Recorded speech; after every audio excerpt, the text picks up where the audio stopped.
Bienvenue sur le plateau d'Interdit d'interdire. Je reçois aujourd'hui Sandra Lucbert pour Personne ne sort les fusils, un livre sur le procès de France Télécom l'année dernière, en 2019. Sandra Lucbert, vous, ce sont deux photos que vous nous avez fait parvenir. Alors, que représentent-elles exactement ? Alors, ce sont les photos de ce qu'on a appelé le charnier de Paris 5, donc de l'Université Paris-Descartes de médecine. Donc, je ne sais pas si vous vous souvenez de cette histoire, mais c'est le centre de don des corps de l'Université de médecine de Paris, dont on avait découvert qu'au bout de 25 ans d'abandon, en fait, la totalité des corps offerts à la science avait pourri. Donc, on a retrouvé des sacs entiers d'organes putréfiés, des rats qui mangeaient les corps, des mégots enfoncés dans les viscères, enfin, j'en passe et des meilleurs. Et donc, j'ai choisi cette image parce que j'y vois le concentré de ce que la rationalité néolibérale promet comme destin à l'humanité. Et comme on le voit, il y a des caches sur l'image parce que c'est un destin qui n'est pas très enviable et mieux vaut se le cacher. Et pourquoi ? Parce que la rationalité néolibérale, elle considère les humains comme des choses. On le voit bien dans le cas du charnier, où non seulement ce sont des corps humains qui ont été réifiés, mais des corps humains morts. Or, normalement, les corps humains morts, ce sont ceux à qui on réserve un traitement spécial dans l'humanité. C'est la symbolisation qui caractérise les humains. Et on voit ici que cette symbolisation a été complètement annulée. Elle a été annulée donc parce que la rationalité néolibérale, elle considère les choses en général, quelles qu'elles soient, la nature et les humains, comme séparables en deux catégories, les profits et les coûts comptables. Et là, manifestement, dans le cas du centre de don de corps, la rationalité managériale ne pouvait pas envisager qu'il s'agissait là d'un profit, puisqu'il n'était pas comptable, et donc ils l'ont rangé dans la colonne des coûts, ce qui fait que pendant 25 ans, ils ont laissé les corps pourrir. Or, ces corps morts-là n'étaient pas n'importe quel corps mort. Non seulement ils auraient dû avoir droit à une symbolisation minimale, mais qui plus est, il s'agissait de corps de gens qui, de leur vivant, avaient choisi d'offrir leur corps à la médecine, c'est-à-dire à l'humanité. Autrement dit, ces corps-là auraient dû avoir droit à encore plus de respect. En lieu et place de quoi, le néolibéralisme leur offre cette fin absolument atroce à l'état du cadavre putréfié. Je voulais y insister parce que quand on essaye de réduire les coûts à toute force, c'est ce qui se passe dans le cas des corps morts ici, et dans l'entreprise, c'est pour ça que j'en parle ici, parce que mon livre porte sur ça, c'est ce qui se passe avec les salariés quand il faut réduire les coûts. Qu'est-ce qu'on fait ? On comprime la masse salariale, comme on l'appelle, c'est-à-dire qu'on réifie les humains jusqu'à les dégager par la porte ou par la fenêtre, comme disait Didier Lombard, l'ancien PDG de France Télécom. Et donc, pour dire une dernière chose là-dessus, il me semble que ce que cette image nous montre, c'est que la rationalité managériale appliquée à l'université ou à la recherche, c'est comme dans l'entreprise, ça donne une chosification qui est une déshumanisation absolue. En fait, le geste par lequel certains hominidés sont entrés dans l'humanité véritable, c'est précisément celui de la symbolisation funéraire. Ça s'est fait en fait en France, dans le Périgord noir, puisque je ne sais pas si vous le savez, mais le berceau de l'humanité en Europe, c'est dans le Périgord noir, dans une zone qu'on appelle la vallée de l'homme, parce que la syntaxe française est extrêmement sexiste, hein, donc au lieu de dire la vallée de l'humain, on dit la vallée de l'homme. Mais en tout cas, quand l'homme de Néandertal a institué les rites funéraires, il nous a fait entrer dans l'humanité. Et ça me semble saisissant parce qu'il se trouve que cet été, j'étais dans la vallée de l'Homme et j'ai vu que pour des raisons d'économie budgétaire, la communauté de communes Vallée de l'Homme avait décidé de remplacer la tournée des ordures par l'installation de déchetteries où les gens devaient amener eux-mêmes leurs déchets jour après jour. Et j'ai vu dans un village connu pour les trouvailles préhistoriques qu'on y a faites que cette déchetterie avait été précisément installée juste à côté du cimetière. Or, je trouve qu'il y a là un raccourci saisissant. Parce que dans un monde néolibéral, plus personne ne voit le problème de mélanger des déchets et des corps humains morts. Et dans un monde néolibéral, il me semble que même dans cette vallée de l'homme, on assiste à un raccourci absolument effrayant où là où l'humanité est apparue, avec l'Homo sapiens sapiens, l'humanité est en train de s'autodétruire avec l'Homo economicus qui confond les humains et les déchets. Alors je voulais commencer par ces images, pas par goût du macabre, mais pour montrer à un point maximal quelle était la tendance générale de l'ordre socio-économico-politique dans lequel nous sommes. Et cette tendance, elle est simple, c'est un avertissement qui nous est donné. Là où règne l'efficacité managériale et la rationalité économique sans plus aucun appareil de contrecarrement, eh bien l'humanité est en danger. Point. Elle est en danger sous sa forme corps mort dans le non-respect qui est désormais dévolu aux corps morts, mais elle l'est aussi pour les corps vivants, comme ça a pu être le cas à France Télécom et comme c'est partout le cas aujourd'hui, dans le privé comme dans le public. Voilà. Eh bien, on va parler tout de suite de votre livre, Sandra Lucbert. Commençons.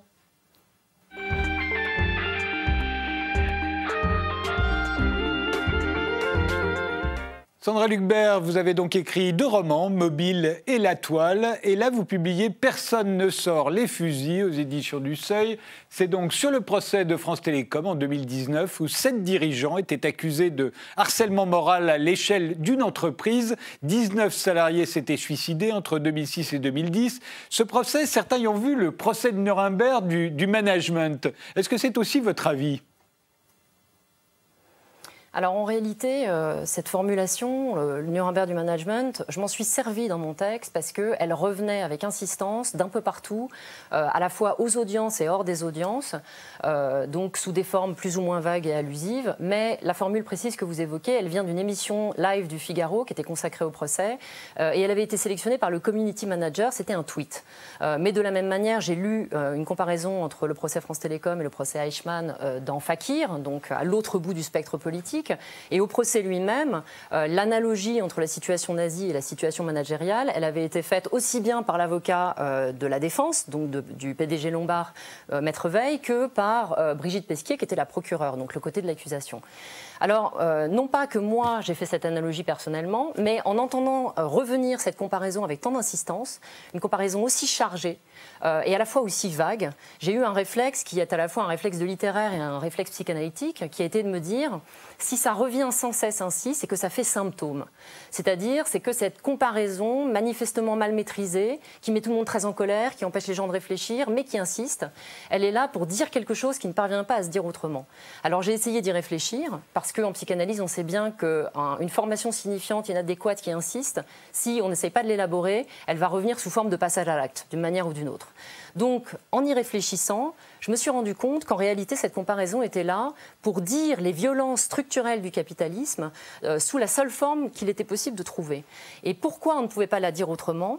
On ne pouvait pas la dire autrement parce que plus aucune formation discursive, plus aucune manière de dire n'était disponible pour qualifier ce que le capitalisme nous fait subir.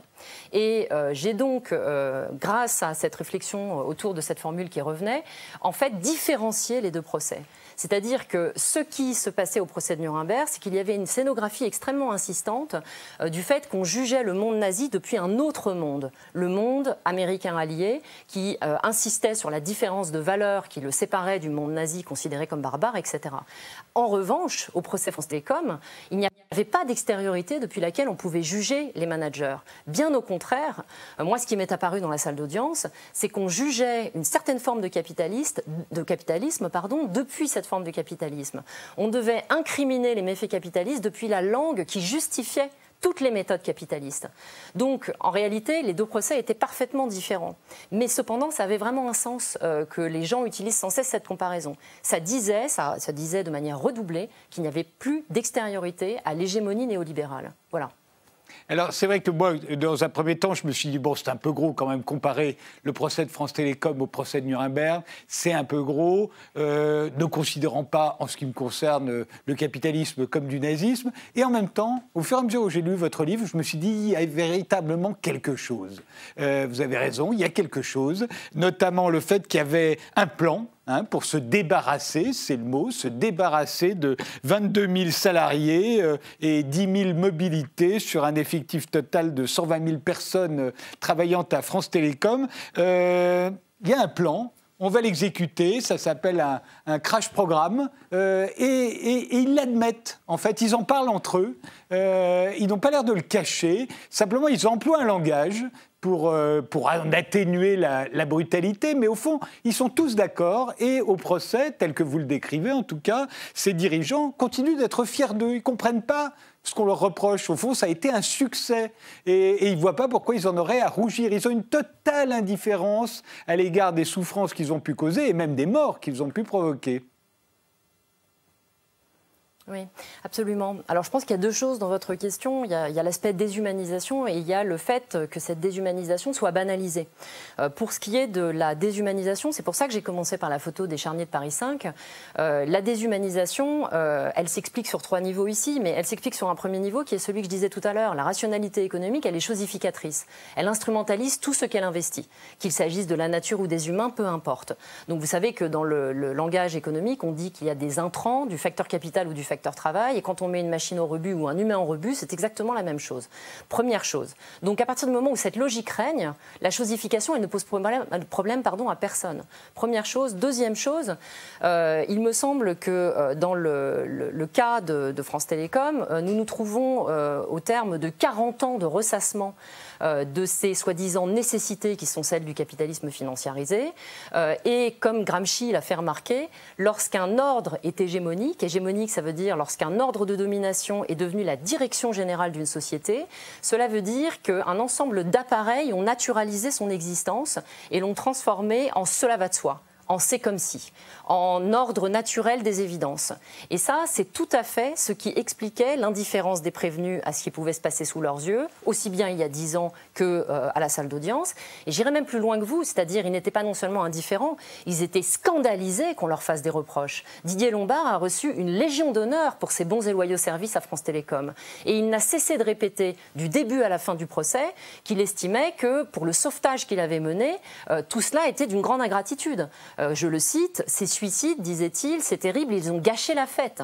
Donc pour eux, en réalité, on leur avait demandé quelque chose, l'ensemble du corps social demandait quelque chose, et on montrait une espèce de, d'hypocrisie terrible à venir leur faire des reproches 10 ans après, alors qu'ils avaient fait une opération formidable.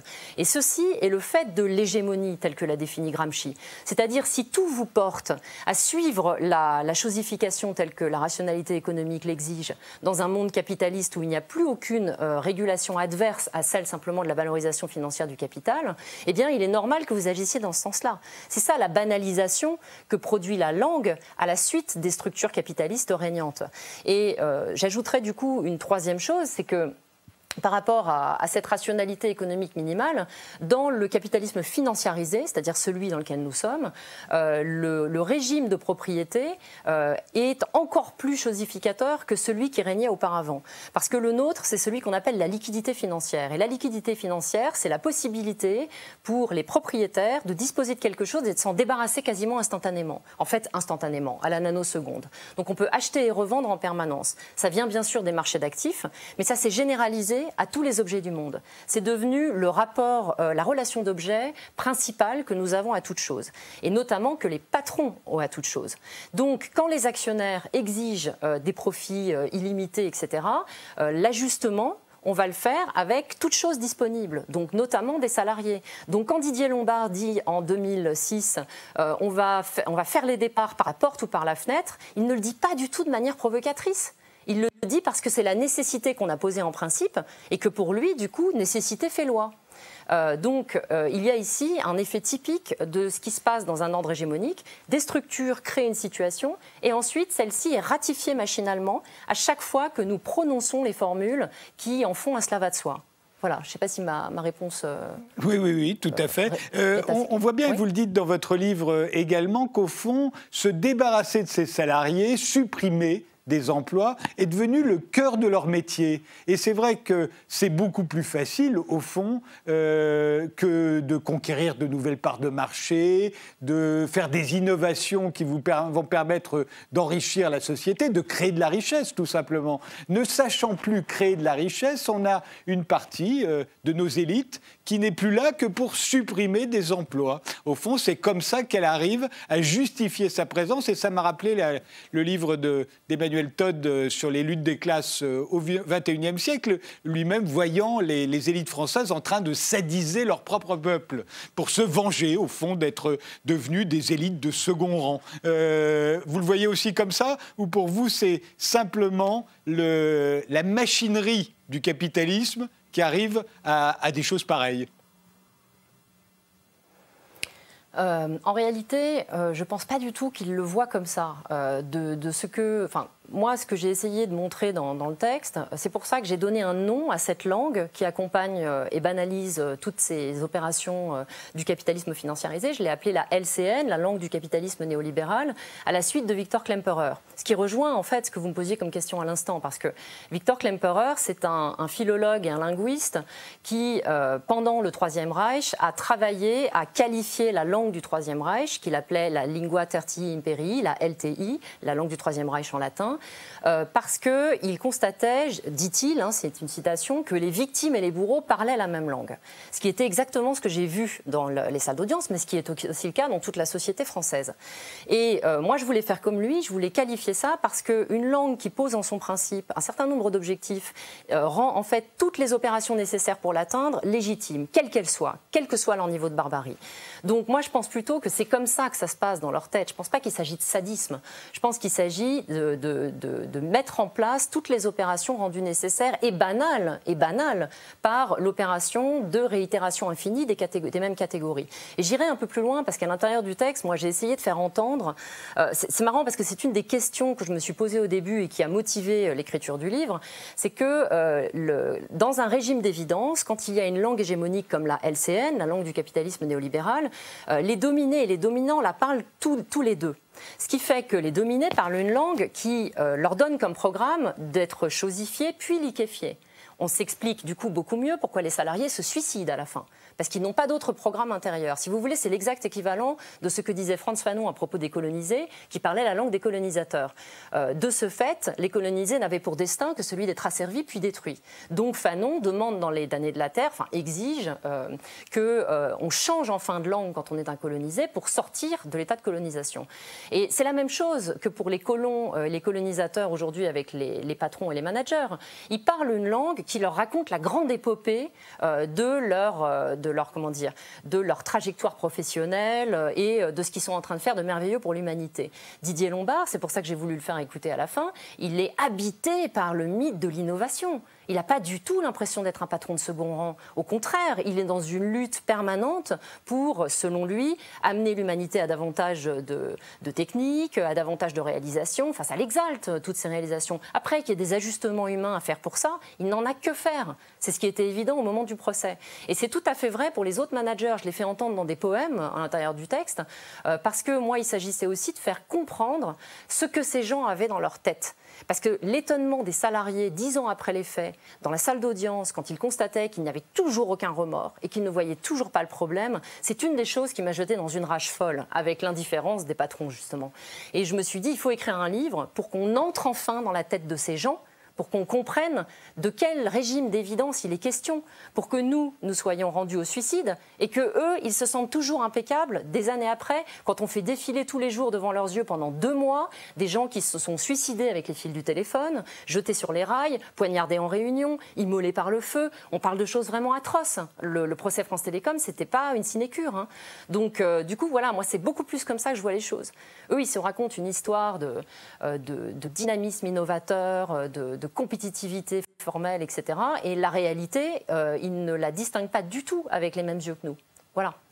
Mais alors, là où votre livre ne va pas là où, en tout cas pas pour moi en tant que lecteur, je n'arrive pas à voir ni le néolibéralisme ni le capitalisme comme les seuls responsables d'une telle déviation. Au fond, votre livre m'a fait penser au Zéro et l'infini, qui est un livre de Arthur Koestler, qu'il a écrit sur les procès de Moscou. Et qu'est-ce qu'on voit dans ce livre, dans le Zéro et l'infini? On voit des communistes victimes exactement de la même chose, c'est-à-dire de la même chosification, de la même réification, et qui vont, alors eux aussi, alors non pas se suicider, mais accepter d'être condamnés à mort pour des motifs absolument délirants, espionnage au profit des États-Unis, alors qu'il s'agit de vieux révolutionnaires couturés de cicatrices. Soudain, ils vont accepter de s'accuser des pires crimes, tout ça pour que le parti ait raison, pour que le parti continue, pour que la révolution continue. Ils vont s'incriminer, au fond se suicider moralement, symboliquement.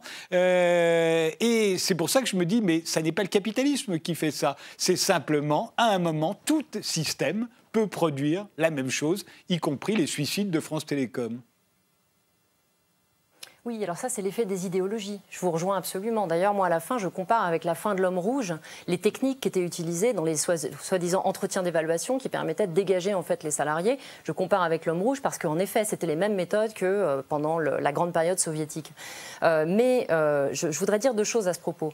La chosification, la réification et la déshumanisation, en effet, elles sont transversales à différents systèmes. J'ai comparé avec la colonisation, les gens comparent avec les nazis, vous comparez avec le régime soviétique. il me semble en effet qu'à chaque fois, on est dans des dérives qui amènent à cette chosification. Mais ce qui m'intéressait, moi, c'est de cerner la spécificité du néolibéralisme dans ce cas. D'abord parce que nous sommes encore dans un moment où tout le monde partage ses convictions sans le savoir, en répétant la langue qui les réitère, tandis que, pas forcément pour tout le monde, visiblement pour la colonisation, mais en tout cas pour les nazis et pour le régime soviétique, on a bien compris que ça avait été une dérive, ce qui n'est pas le cas pour le néolibéralisme aujourd'hui. Donc moi, je voulais le faire apercevoir, première chose. Et deuxième chose, je pense qu'à chaque fois, il y a, je pense que chez les humains, la tentation de réifier les autres humains au service de sa propre persévérance est très forte. Et je pense que quand des régimes offrent à certains individus la possibilité de fonctionner ainsi, ils la saisissent. Et qu'ensuite, c'est le propre d'un ordre social que de faire perdurer un ordre de domination en le faisant passer pour la direction générale. Or, dans le néolibéralisme, dans le capitalisme en général et dans le néolibéralisme en particulier, il y a cette promesse de l'autonomie et de la relation d'objet infiniment acquittable qui est sans cesse proposée et qui est particulièrement proposée dans le régime financier dans lequel nous sommes aujourd'hui, du fait de ce régime de propriété que j'évoquais tout à l'heure, de la liquidité. La liquidité, si on veut résumer un peu brutalement, c'est prendre et jeter en permanence. Et en fait, ce régime de propriété, il est généralisé partout, pas simplement à la bourse, dans toutes les relations d'objets, y compris pour nous comme consommateurs, sur les réseaux sociaux, sur les plateformes de livraison, sur les sites de rencontres. Et c'est ça qui est intéressant, c'est que nous sommes saisis à tout point de vue par un régime de pulsionalité et par une proposition relationnelle qui, en fait, nous enserre dans un ordre de domination qui, lui, est complètement réifiant et déshumanisant. Et qui fait que, comme le disait Maître Tessonnière, avocat des parties civiles, à la fin, on a des entreprises comme Uber, qui est le sommet de la liquidité financière, qui nous considèrent, nous, comme ceux qui coulent quand on ouvre un robinet et ceux qui s'arrêtent de couler quand on ferme le robinet. Donc c'est une forme particulière de déshumanisation. Et je suis bien d'accord que le capitalisme n'en a pas l'apanage, pas du tout. Simplement, il la porte très loin. Or, personne ne l'aperçoit et il serait temps d'apercevoir qu'il y a des causes structurelles et des individus qui installent ces causes structurelles et qui les font opérer, qui expliquent la situation dans laquelle nous sommes. Et le fait de se sentir être pris, utilisé et jeté, ça pourrait être aussi, si l'on voulait voir le côté sombre, la façon de résumer même nos relations amoureuses, nos relations sexuelles, notamment quand on est jeune et qu'on veut accumuler les conquêtes. On sait bien qu'on va être utilisé, on va utiliser et on va être jeté. On sait aussi qu'il y en a qui se suicident pour des raisons amoureuses. La question qu'on se pose à la fin de votre livre, c'est au fond, quelle peine mérite-t-il ? On a toujours tendance, et ne serait-ce que parce que le livre parle de sortir les fusils. Et on se dit, après tout, est-ce qu'on doit condamner la personne pour laquelle un autre s'est suicidé par amour, par exemple ? On ne l'imagine pas. Alors pourquoi condamner quelqu'un à cause de qui l'on s'est suicidé par désespoir ? C'est une vraie question. Oui, je pense qu'il y a une situation très différente là, parce que dans le cas des effets structurels, des violences structurelles du capitalisme, il y a, comme je le disais tout à l'heure, les effets d'un rapport de domination qui est devenu absolument féroce, parce que dans le cas de la valorisation financière du capital, il n'y a plus de force de rappel sociale ou politique qui tiennent, par opposition avec ce qui se passait dans le régime fordiste. Donc, on a ici un rapport où le capital est tout puissant, où toutes les autorisations lui sont données, et où les travailleurs, au contraire, sont livrés en pâture à son bon vouloir. Et donc, de ce fait, la situation n'a absolument rien à voir avec une relation amoureuse où, de manière interpersonnelle, deux personnes s'engagent. Là, il ne s'agit pas d'interpersonnel. C'était d'ailleurs une des difficultés que rencontrait la sphère du droit-justice pour juger les effets structurels du capitalisme. Ce sont des effets dont les causes sont différées, dont les causes sont différées et difficilement rattachables aux effets délétères. Parce que, en général, des innovations techniques ou socio-institutionnelles ont lieu à un moment donné, qui sont en général enveloppés dans la technicité, donc on ne les comprend pas bien, et des dizaines d'années après, leurs effets délétères se font connaître. J'en prends juste pour rapide exemple, dans le domaine socio-institutionnel, l'installation, par exemple, des structures financières, ou du libre-échange, ou de la libre concurrence européenne, mais dans le domaine des innovations techniques, la titrisation, le nucléaire, l'amiante, le Mediator, c'est 10 ans après qu'on se rend compte que les gens souffrent de cette situation. Et moi, ce qui m'intéressait, c'est le pourquoi du titre, c'est qu'au moment où ces innovations ont lieu, personne ne comprend. 20 ans, donc c'est pour ça que je dis personne ne sort les fusils. C'est à propos de la réforme de 1985 de Pierre Bérégovoy, par laquelle il installe la déréglementation financière. Mais en réalité, on se rend compte 10 ans après que les effets sont telluriques sur les sociétés. Mais il est trop tard. Et la justice, quand elle s'empare de la situation, elle ne peut plus, à cause de la prescription, attaquer les bons coupables. Elle ne peut plus attaquer les hommes politiques qui ont installé tout ça. Fillon, Jospin, Chirac, Balladur, Bérégovoy. Elle ne peut plus non plus attaquer Michel Bon, qui est le responsable de l'endettement de France Télécom, ni encore Thierry Breton, qui est le premier opérateur des plans managériaux. Il ne reste plus que Didier Lombard et son équipe. Raison pour laquelle, pendant le procès, ce petit groupe-là se sentait injustement accusé, parce que tous leurs amis s'en étaient tirés indemnes. Et tandis qu'eux, ils se trouvaient les derniers accusés. Donc, moi, c'était une des choses qui m'intéressait, c'était de dire qu'il fallait identifier les vraies causes de notre souffrance et identifier l'ordre dans lequel nous étions comme contingent, puisque l'ordre financier a commencé à un moment donné, dans les années 80 en France, 83, 84, 85, et que cela implique que s'il a eu un début, il peut avoir une fin, et qu'il nous est loisible de considérer que si cet ordre nous détruit, nous devons y mettre fin. Et en cela, ça n'a rien à voir avec une relation amoureuse. Il s'agit vraiment d'un rapport de domination et de ce qu'on choisit de faire quand on identifie le fait qu'on est parmi les dominés ou les subalternes, comme dirait Gramsci. Voilà. Personne ne sort les fusils, c'est le titre du livre de Sandra Lucbert qui vient de sortir au Seuil.